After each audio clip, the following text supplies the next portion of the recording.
Bodhisattva doctor Babasaheb Ambedkar बौद्ध संस्कार मंडळ अंकली यांच्या वतीनं आयोजित केलेल्या तिसऱ्या धम्म परिषदेच्या निमित्तानं आपण सर्वजण या ठिकाणी उपस्थित झालेलो आहोत।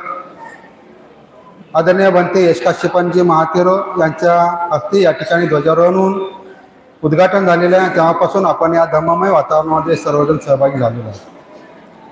आपल्या सर्वांचे उच्चतम आदर्श भगवान गौतम बुद्ध विश्वरत्न परमपूज्य बोधिसत्व डॉक्टर बाबासाहेब आंबेडकर यांच्या आदर्श विचारांना प्रतिमांना कोटी कोटी त्रिवार अभिवादन।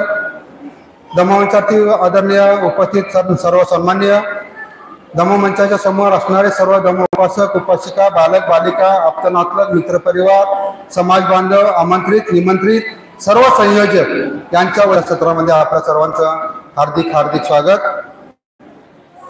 या धम्म परिषदेचा उद्देश असा होता, केवळ स्वतः आदर्श बौद्ध नसून कर्तृत्वच्युत राहणे हे खऱ्या बौद्धांचे लक्षण नव्हे। बौद्ध धर्म प्रसारासाठी अहोरात्र झटणे हे खरा व आदर्श बौद्धांचे कर्तव्य होय। बौद्ध धर्माचा प्रचार व प्रसार करणे म्हणजेच मानव जातीची सेवा करणे होय। हे फक्त बौद्ध विहारातच होईल आणि बौद्ध विहारामध्ये जे संस्कार केले जातात त्यातूनच आपली समाज निर्मिती होत असते। समाज घडवायचा असेल तर विहारामध्ये आपण जायला शिकलं पाहिजे। सुरुवातीच्याच या परिषदेच्या वेळेला आपल्याला आदरणीय सांगलीकर साहेबांनी वेळेत येण्याविषयी सर्वांना सूचित केलं आणि म्हणून बाबासाहेब सुद्धा म्हणतात, प्रत्येक माणसाने आपल्या जीवनात वेळ श्रम पैसा आणि बुद्धी जपून वापरायला शिकलं पाहिजे। जपून वापरत असताना त्याचा अपव्यय होणार नाही हे सुद्धा आपण लक्षात घेतलं पाहिजे। जर आपल्या धम्म परिषदेची वेळ 9 असेल तर 10 पर्यंत आपण 1 तास ब्रेक पिरियड दिल्यासारखं 1 तास वाट बघितली तरी सुद्धा आपण या ठिकाणी आला नाही त्याची खंत वाटत होती।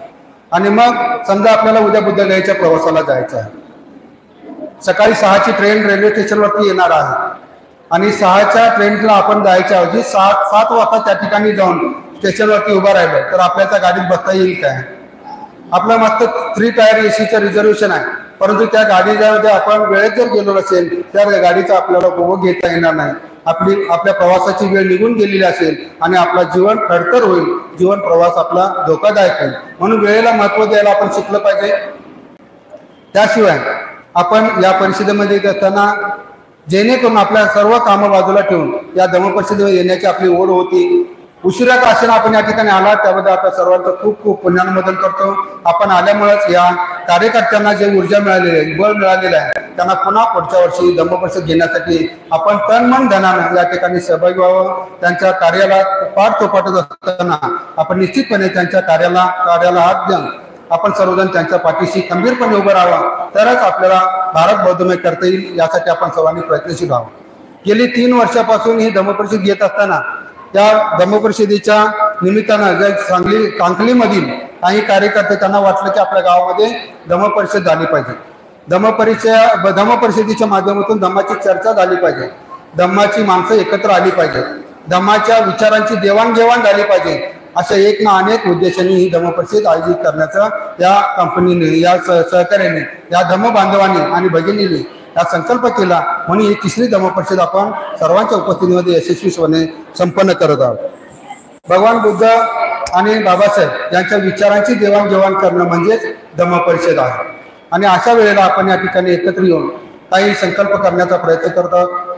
काही विचार आत्मसात करून आजपर्यंत केलेल्या चुका आपण पुन्हा करणार नाही असा सुद्धा संकल्प करणार आहोत आणि अशा विचारानं आपण ही धम्म परिषद चांगल्या पद्धतीनं आयोजित करण्याचा जो संकल्प केलेला आहे त्याच अनुसरून आपल्या आदर्शांना आपण वंदन केलेलं आहे। त्रिशरण पंचशील ग्रहण केलेलं आहे। त्याचबरोबर मराठीमध्ये आदरणीय बनतेने आपल्या त्रिशरण पंचशीलाचं महत्त्व सांगितलेलं आहे।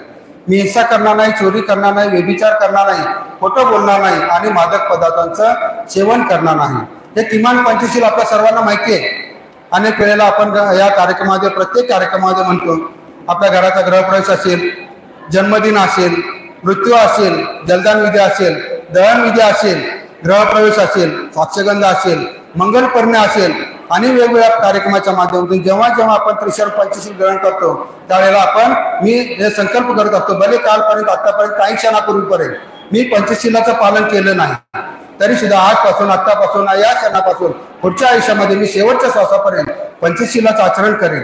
त्या पद्धतीनं आपण त्रिशरण पंचशील ग्रहण करण्याचा प्रयत्न करतो। आपल्या सर्वांना तोंडपाठ आहे त्रिशरण पंचशील त्याचं महत्त्व आपल्याला माहिती आहे। त्रिशरण पंचशीलाच्या आचरणाने आपल्या जीवनातील अनेक दुःख आपण नाहीशी करू शकतो, परंतु धम्म हा सांगण्या ऐकण्याचा चर्चा करण्याचा नसून तो आचरणशील जीवन जगण्याचा मार्ग आहे. म्हणून या पंचशीलाचं पालन आपण सातत्यानं करत राहिलं पाहिजे. अनेक वेळेला अनेक लोकांच्या मध्ये संग्राम निर्माण होतो की हे त्रिशरण पंचशील सारखं सारखं का म्हणायचं, कशासाठी म्हणायचं, मला येते, आपण सगळ्यांनी एकत्र म्हणूया. एकत्र म्हणूया बरोबर आहे. मला माहिती आहे आपण जे 5, 6 जण 10 जण 25 जण असेल त्या 25 जणांना त्रिशरण पंचशील माहिती आहे. त्यांना वाचता येते, बोलता येते, ऐकता येते, त्यांना आचरणशील जीवन कसं जगायचं हे आपल्याला माहिती आहे. आपण प्रयत्न करत आहोत. परंतु आपल्या बरोबर असणारे इतर समाजाचे असतील किंवा नवीन बांधव असतील, नवीन उपासक असतील, बालबालिका असतील, त्यांना त्रिशरण पंचशील माहिती व्हावं म्हणून आपण पुन्हा पुन्हा त्यांना पुढे सांगून त्याच्या पाठीमागे सगळ्यांना म्हणायला लावतो. आणि ही गोष्ट आपल्याला जर माहिती असेल तर नवीन पिढी निर्माण करायची असेल त्यांना त्रिशरण पंचशील आपण दिलं पाहिजे आणि त्या सर्वांच्या वतीनं आपण त्यांच्याकडून वधवून घेतलं पाहिजे. तरच त्रिशरण पंचशीलाचं महत्व आपल्याला कळणार आहे. या ठिकाणी अनेक पद्धतीने आपला धम्म आचरणासाठी बाबासाहेबांनी दिलेला जो धम्म आहे तो केवळ आणि केवळ धम्म हा आचरणशील असणारा धम्म बाबासाहेबांनी आपल्याला दिलेला आहे. नुसती पुस्तकं वाचून, लोकांना व्याख्यानं देऊन, लोकांना एकत्रित करून, संघटित करून मला मोठं म्हणण्यात आपण मोठं पण होणार नाही. तर आपल्या दारातला आपल्या समाजातला आपल्या शेजारचा माणूस सुद्धा त्या उच्चतम पातळीवरती पोहोचला पाहिजे. त्या आचरणशील जीवन तो कसा जगेल यासाठी प्रबोधन करणं हे आपल्या सर्वांचं कर्तव्य आहे.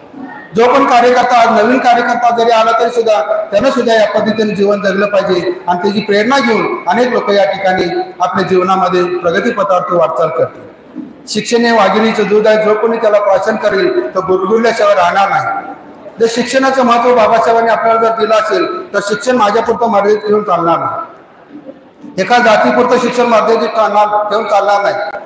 आपल्या सर्व समाजातल्या प्रत्येक तळागातल्या अनेक लोकांना आर्थिक अडचणींना सामोरं जावं लागत आहे. म्हणून आपण आर्थिक विवंचनेतून बाजूला येऊन तरी सुद्धा आपण शिक्षणाची कास धरलेली आहे. म्हणून गेल्या 50-60 वर्षामध्ये जी आपली प्रगती झाली आहे केवळ आणि केवळ शिक्षणामुळे आपली प्रगती झालेली आहे आपल्याला बघायला मिळते. त्याशिवाय आपल्याला शिक्षण जर मिळालं असेल तर शिक्षणाचं महत्व आपल्याला कळालेलं आहे. आपले पूर्वज, आपले आई वडील या ठिकाणी शिकलेले नव्हते तरी सुद्धा त्यांना वाटलं बाबासाहेब जर या ठिकाणी उच्च विद्याभूषित झाले असतील आणि बाबासाहेब जर शिक्षणाचे दार सर्वांना खुली करून दिले असतील तर आपला मुलगा या ठिकाणी शिकला पाहिजे. जसं आज या ठिकाणी दोन विद्यार्थ्यांचा आपण सत्कार केलेला आहे. एक IAS झालेला, एक मोठ्या पदावरती विराजमान झालेली एक भगिनी होती, त्यांचा या ठिकाणी आपण सत्कार आणि सन्मान केलेला आहे. असं प्रत्येक घरातल्या प्रत्येक माणसाला वाटलं पाहिजे माझा मुलगा, माझा मुलगी असेल, माझी नात असेल, माझ्या घरातले जे समाज बांधव आहेत, जे लहान लहान मुलं आहेत या शिक्षणाच्या वाटेवरती चालण्याचा प्रयत्न करणार तो शिक्षणाच्या पासून वंचित न राहता शिक्षणाच्या वाटेवरती कसा चालेल यासाठी सर्वांनी प्रयत्न केले पाहिजे. अनेक वेळेला आपण आवाहन करतो, जयंती उत्सव असेल किंवा वेगवेगळे कार्यक्रम असतील त्यांना आवाहन करतो या ठिकाणी पुष्पहार आणून, पुष्पगुच्छ देऊन त्यांना सन्मान न करता त्यांना एखादं पुस्तक द्यावं. पुस्तकाची प्रेरणा घेऊन बाबासाहेब जर या ठिकाणी अनेक विद्याभूषित अनेक पदवी त्यांनी ग्रहण केले असतील तर आपल्या जीवनामध्ये सुद्धा बाबासाहेबांनी घेतलेल्या अनेक पदांच्या पैकी किमान एक तरी पदवी आपण घेतली पाहिजे. आणि आपण जर एक पदवी घेतली असेल तर आपल्याला कळतं शिक्षणाचं महत्व काय आणि शिक्षणाचं महत्व जर आपल्याला कळलं तर आणि पुन्हा आपण शिक्षणाच्या वाटेवरती चालू लागतो. आणि म्हणून बाबासाहेब नेहमी म्हणायचे मी आजन्म विद्यार्थी आहे. मग मी एक पदवी घेतली म्हणून मग काय मोठापणा मिळवला, मी काय मोठेपण मिळालं, मी कोणती अशी हुशारकी मारली एक पदवी घेतली म्हणून. जर बाबासाहेबांनी जर एक पदवी घेऊन या ठिकाणी थांबले असते तर आपण बाबासाहेबांचा आदर्श मानला नसता. तर बाबासाहेब नेहमी म्हणायचे मी आजन्म विद्यार्थी आहे. एक शिक्षण झालं की दुसरं शिक्षण घ्यायचे, दुसरं झालं की तिसरं झालं की चौथं, अशा अनेक पदव्या त्यांनी ग्रहण केलेल्या आहेत. आणि त्याच्याच आधारे बाबासाहेबांच्यामध्ये जी प्रज्ञा निर्माण झालेली आहे त्या प्रज्ञेच्या बळावरती बाबासाहेबांनी या सर्व जगावरती विजय मिळवण्याचा प्रयत्न केला. आणि त्याचा आदर्श कोण असेल तर संत कबीर, कांतीबा फुले आणि भगवान गौतम बुद्ध या 3 गुरूंना त्यांनी मानलं. आणि म्हणून त्यांच्या आदर्श विचाराला अनुसरून आपल्या जीवनामध्ये त्यांनी प्रगतीची कास धरली. आणि या देशालाच नाही तर जगाला एक आदर्श विद्यार्थी कसा असावा, आदर्श नागरिक कसा असावा, आदर्श विद्यार्थ्याबरोबर आपण एक आदर्श पालक कसा असावा, आदर्श नागरिकाबरोबर एक आदर्श समाजसेवक कसा असावा, आदर्श समाजसेवकाबरोबर एक आदर्श राजकारणी कसा असावा, एक धार्मिक माणूस कसा असावा.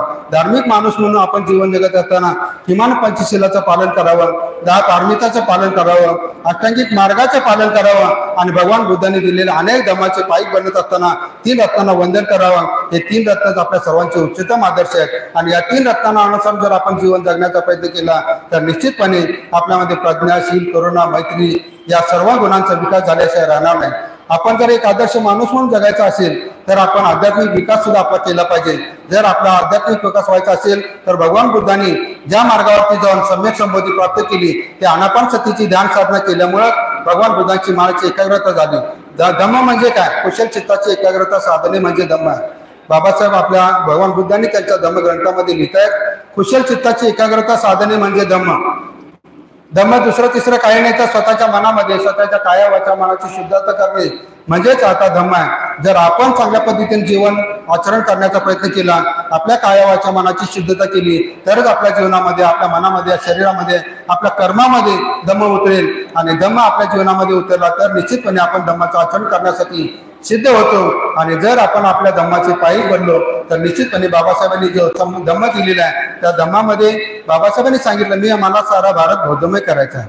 मग सारा भारत बौद्धमय करण्याचं बाबासाहेबांच्या उराशी बाळगलेलं जे स्वप्न होतं ते पूर्ण करण्याची जबाबदारी आपल्यावरती आलेली आहे. आणि ती धम्म बौद्धमय भारत करण्याची जबाबदारी जर आपल्यावरती आली असेल तर आपण एकमेकांशी मैत्रीनं, करुणीनं या ठिकाणी वागण्याचा प्रयत्न केला पाहिजे. समता, स्वातंत्र्य, बंधुता, न्यायावरती आधारित जे संविधान आपल्याला बाबासाहेबांनी दिलेले आहे, संविधानाच्या आधारे आपण जर एकमेकांमध्ये समतेनं वागू लागलो, एकमेकांचा देश करू लागलो तर आपल्यामध्ये समता निर्माण होणार नाही.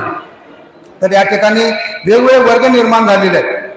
जातीचे वर्ग वेगळे आहेत, धर्माचे वर्ग वेगळे आहेत. जाती धर्माच्या भेदाच्या पलीकडे जाऊन जातीची जे भीती बाबासाहेबांनी मोडून काढलेली आहे त्या समतेच्या पातळीवरती आणून आपल्याला एक माणूस म्हणून जगण्याचा अधिकार बाबासाहेबांनी जर दिला असेल तर आपण माणसाशी माणुसकीनं कसं वागायचं हा धम्मच बाबासाहेबांनी आपल्याला दिलेला आहे. तर धम्माचे पाईक बनून आपण माणसाशी माणुसकीनं वागत असताना मैत्रीपूर्ण जीवन कसं जगता येईल. आपण जर स्वतःवरती मैत्री केली तरच आपण दुसऱ्यांच्या वरती मैत्री करू शकतो. म्हणून आपण स्वतःवरती पहिल्यांदा मैत्री करूया. आपण जर स्वतःवरती मैत्री केली तर माझ्या कर्तृत्वावरती, माझ्या आचरणावरती, माझ्या कामावरती, माझ्या देशावरती जर मी मैत्री केली तर निश्चितपणे आपण दुसऱ्या धर्मावरती सुद्धा मैत्री करू शकतो.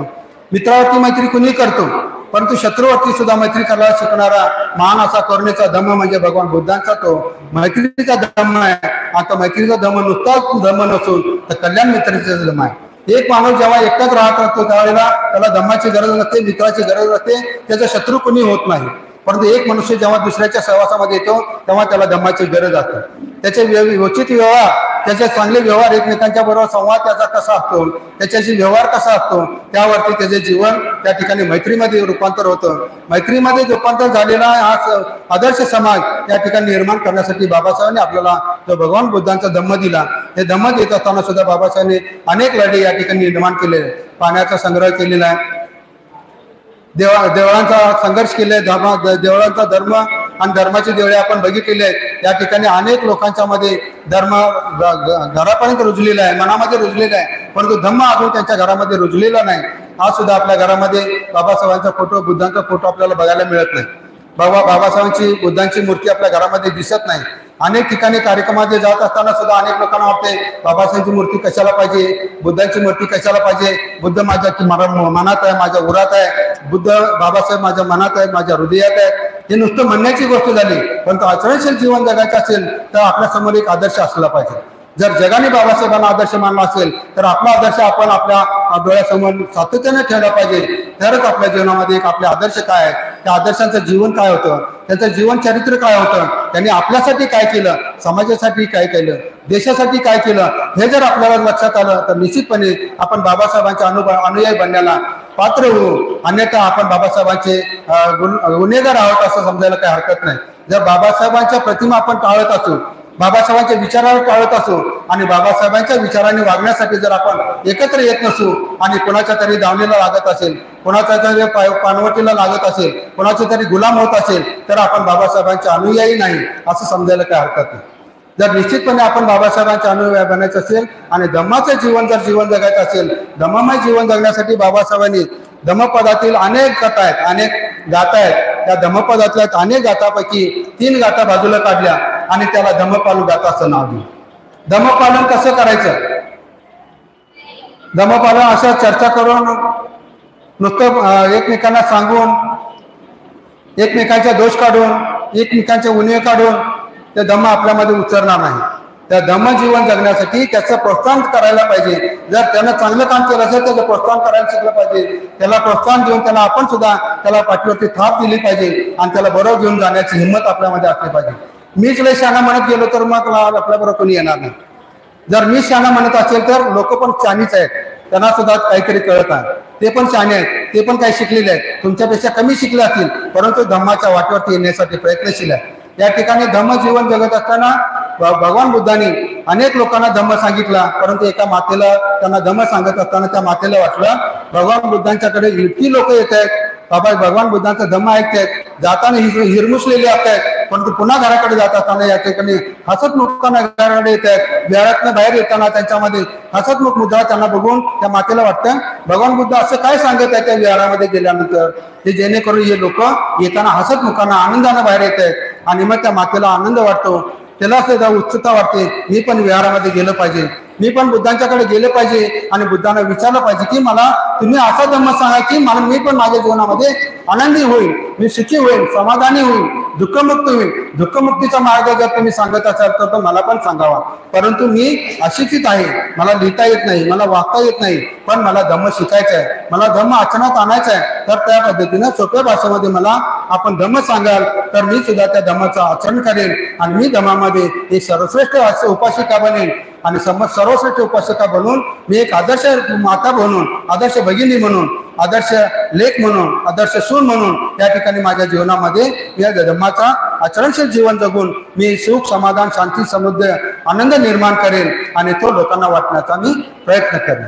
आणि असं करत असताना निश्चितपणे त्या अशिक्षित मातेला भगवान बुद्ध म्हणतात धम्म कसा आचरणात करावा. तर थोडक्यात त्या मातेला भगवान बुद्धांनी सांगितलं सब पापस्स अकरणं कुशलस्स उपसंपदा सचित्त परियोदपनं एकं बुद्धान शासन.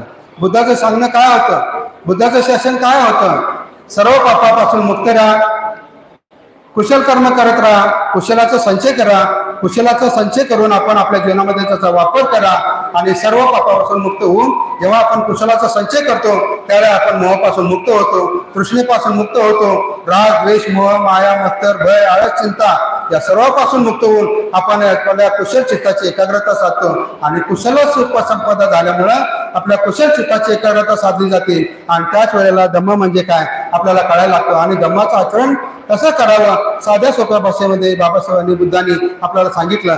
सर्व पापापासून मुक्त राहा, कुशलाची संपदा करा, कुशल संचय करा आणि कुशल कामं करत राहा, पाप कर्मापासून मुक्त होऊन आपण चांगलं जीवन जगा आणि काया वाचा मानाची शुद्धता करणं हा साध्या सोप्या भाषेमध्ये सांगितलेला धम्म भगवान बुद्धांनी आपल्या सर्व समाजाला दिला. आणि तोच धम्म बाबासाहेबांनी आपल्या भाषेमध्ये सांगत असताना या 3 गाथांचं एकत्रितकरण या ठिकाणी करून बाबासाहेबांनी आपल्याला भगवान बुद्धांच्या धम्माबरोबर धम्मपालन गाथा दिलेली आहे. भगवान बुद्धांचा धम्म स्वीकारत असताना बाबासाहेबांनी अनेक चळवळी केलेल्या आहेत, अनेक लढे दिलेले आहेत, अनेक संघर्ष केलेले आहेत. या संघर्षाला अनुसरून बाबासाहेबांनी सर्व जाती धर्मांच्या लोकांना एकत्रित बोलवून धर्म बदलण्याचा जेव्हा संकल्प केला होता 1935 साली तेव्हा बाबासाहेबांनी घोषणा केली मुक्कामी मी जरी जन्मलो हिंदू धर्मात तरी मरणार नाही हिंदू धर्मात. आणि मग बाबासाहेबांची जिसिंह गर्जन ऐकून सर्व लोक जागे झाले आणि मग बाबासाहेबांनी कुठला धर्म स्वीकारणार, काय करणार आहेत. अनेक लोकांनी त्यांना ऑफर दिली आपल्या धर्मात या धर्म स्वीकारा, तो धर्म स्वीकारा. सर्व धर्मातल्या धर्मपंथाच्या धर्मगुरूंनी त्यांना विनंती केली की तुम्ही आमच्या धर्मामध्ये. परंतु बाबासाहेबांनी त्या ठिकाणी सगळ्या धर्माचा अभ्यास केलेला असून सुद्धा आपल्या भारतभूमीमध्ये उदयास आलेल्या धम्माचा पुनरुज्जीवित करण्यासाठी भगवान बुद्धांच्या धम्माची निवड केली. आणि 1935 साली जेव्हा त्यांची घोषणा केल्यानंतर तेव्हापासून त्यांना वाटत होतं मी आता कोणता धर्म स्वीकारायचा. बाबासाहेब जेव्हा 10वीची परीक्षा उत्तीर्ण झाले त्यावेळेला केळुसकर गुरुजींनी त्यांना भगवान बुद्धांचं चरित्र दान केलं, त्यांचे सत्कार केला आणि तेव्हा भेट म्हणून भगवान बुद्धांचं चरित्र बुद्ध चरित्र त्यांना दिलं. जेव्हा ते पुस्तक वाचले त्याच वेळेला ते भगवान बुद्धांचे अनुयायी बनले आणि तेव्हाच ते बोधिसत्व झाले. बोधिसत्व होत असताना सुद्धा माता भीमाईच्या पोटी जन्म घेण्यासाठी सुद्धा त्यांनी माता भीमाईला याचना केली. या बोधिसत्व बालक भीमाईच्या पोटी जन्माला आला आणि तेव्हापासून हा बोधिसत्व बालक भगवान बुद्धांच्या विचाराला अनुसरून जीवन जगण्याचा प्रयत्न करतात. या समाजामध्ये या देशामध्ये असणाऱ्या जातीच्या उतरंडीच्या समाजाच्या भीती त्या तोडून काढण्यासाठी त्यांनी संकल्प केला आणि आपलं जीवन शेवटच्या श्वासापर्यंत या देशाच्या उन्नतीसाठी, देशाच्या प्रगतीसाठी, गुलामगिरी आणि दहशतवाद चितपट पडलेल्या समाजाच्या उद्धारासाठी बाबासाहेबांनी आपलं जीवन व्यतीत केलेलं आहे.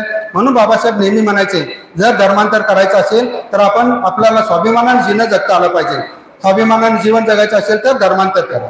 आपल्याला शिक्षणाची संधी उपलब्ध करायची असेल तर धर्मांतर करा. आपल्याला जर चांगलं जीवन जगायचं असेल तर धर्मांतर करा. एक कुत्र्या मांजराचं जीवन जगण्यापेक्षा आपण धर्मांतर केलं तर निश्चितपणे भगवान बुद्धांच्या धर्मामध्ये आपण विलीन झालो. तर हिंदू धर्म त्याग करून आपण बौद्ध धर्मामध्ये आलात तर खऱ्या अर्थानं समता, स्वातंत्र्य, बंधुता आणि न्याय आपल्याला अनुभवायला मिळेल. आपण लोकांना न्याय द्यायला शिकू, समतेनं वागायला शिकू, करुणा आपल्यामध्ये निर्माण होईल, प्रज्ञा निर्माण होईल आणि प्रज्ञाशील करुणेचा धम्म आपल्या जीवनामध्ये अंगीकारावा. आणि त्याचीच खरी परिस्थिती बाबासाहेबांनी आपल्याला दिली. बाबासाहेबांनी आपल्याला मोफतमध्ये, फुकटमध्ये आणि दान स्वरूपात आपल्याला भगवान बुद्धांचा धम्म दिलेला आहे. त्या धम्माचे आपण पायीक बनून आजपर्यंत आपण जीवन जगत असताना काही धम्मामध्ये काही चुकीच्या पद्धतीने जीवन जगला असेल तर या धम्म परिषदेच्या माध्यमातून आपण धम्म चांगल्या पद्धतीने आचरणात आणावा. चांगल्या ऐकण्यासाठी, चर्चा करण्यासाठी नसून आपण आचरणशील जीवन जगावं हा संदेश या धम्म परिषदेच्या माध्यमातून आपण घेऊन जावं. आणि लोकांच्या मध्ये जनजागृती करत असताना आपल्याला धम्म समजलेला आहे तो चांगल्या पद्धतीने आचरणात आणावा.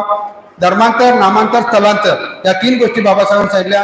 त्यामुळे आपण सुरुवातीला बाबासाहेबांच्या जातीमध्ये जन्माला आलो म्हणून आपण बौद्ध नाही होणार. आपण जाणीवपूर्वक बौद्ध धर्माची दीक्षा घेतली पाहिजे तरच आपण बौद्ध म्हणू शकतो. आणि जर आपण आपला बाप बौद्ध होता, आमचे वडील वकील होते म्हणून मी वकील होणार नाही, माझे बाप बौद्ध होते म्हणून मी बौद्ध होणार नाही, तर मी जाणीवपूर्वक बौद्ध धर्माची दीक्षा घेतली पाहिजे. बौद्ध धर्माची जर दीक्षा घेतली असेल त्या बौद्ध धर्म त्याचा धर्माची दीक्षा का घेतली त्याचा अभ्यास केला पाहिजे. त्याचा अभ्यास करून आपण त्या धर्माचं आचरण करण्याचा प्रयत्न केला पाहिजे. आणि नुसतंच आचरण पण चालणार नाही, तर आचरणशील जीवन जगता जगता तो मला जो मिळालेला धम्म आहे त्या धम्माचा प्रचार आणि प्रसार करणं सुद्धा आपल्या सर्वांची जबाबदारी आहे. म्हणून दीक्षा, शिक्षा, आचरण आणि प्रचार आणि प्रसार करण्यासाठी आपण सज्ज व्हावं.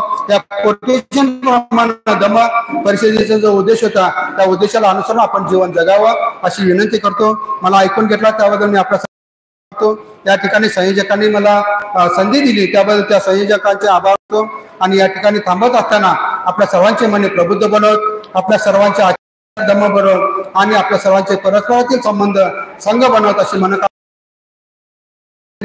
जय बुद्ध, जय भारत.